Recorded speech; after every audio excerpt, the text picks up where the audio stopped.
ஒரு 30 பேர் இருக்காங்கன்னா அதுல 5 பேர் டெய்லி குட் மார்னிங் போறதுக்காகவே இந்த குரூப்ல இருப்பாங்க சார். அவங்க குட் மார்னிங் போட்டோன்னு நம்ம திருப்பி ரிப்ளை பண்ணணும் சார். ரிப்ளை பண்ணலனா பெரியப்பா குட் மார்னிங் போட்டிருக்காரு நீ ஒண்ணுமே சொல்லல எங்க அப்பா கேட்பாங்க சார். டெய்லி நான் உட்காந்து அந்த 5 பேரை தனித்தனியா மென்ஷன் பண்ணி அவங்களுக்கு நான் வந்து குட் மார்னிங் சொல்லிட்டு இருந்தேன்னா நான் எப்ப காலேஜ் கிளம்பி நான் எப்ப போறது அடுத்த வேலையை பாக்குறது. நம்மளோட பாட்டி 60 வயசுக்கு மேல, நம்மளோட தாத்தா 70 வயசுக்கு மேல, நம்ம அப்பா அவனுடைய உடல்நிலை, அவர் போடுற குட் மார்னிங் போடும்போது தான் அவர் இருக்காருங்கிறதே நமக்கு தெரியும், அவர் மூச்சு விட்டுட்டு இருக்காருங்கிறதே நமக்கு தெரியும். இதை நம்ம நிறைய நேரம் உணர்றதே இல்லை. ஏன்னா நாம என்ன பண்றோம், நம்மளோட அவங்களை கம்பேர் பண்ணிட்டு காலையில அது குட் மார்னிங் போடுறாங்க, காலையில அவங்க இருக்கேன், நான் உயிரோடு இருக்கேன் உனக்காகன்னு சொல்ற ஒரு தருணமா தான் அவங்க வாழ்க்கையில இருக்கு. ஏன்னா நம்ம அந்த வயசை கடந்து போகல.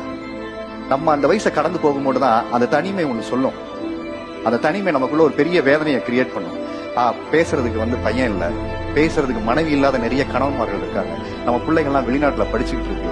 இப்படி உறவுகளை பிரிந்து தனிமையா இருக்கக்கூடிய அத்தனை உறவுகள் சார்ந்த பெரியவர்களுக்குமே ஒரே ஒரு ஏக்கம் என்னவா இருக்கும் அப்படின்னா, ஒரு குட் மார்னிங், ஒரு குட் நைட் போடும்போது நான் இருக்கேன்ப்பா, நானும் இங்க இருக்கேன் அப்படின்னு சொல்ற விஷயம். தயவு செஞ்சு இதை நீங்க நினைவுல வச்சுக்கோங்க. ஏன்னா எத்தனையோ படங்கள் இதை சார்ந்தும் சொல்லப்பட்டிருக்கு. போன் எடுக்காதனால எவ்வளவு பிரச்சனை.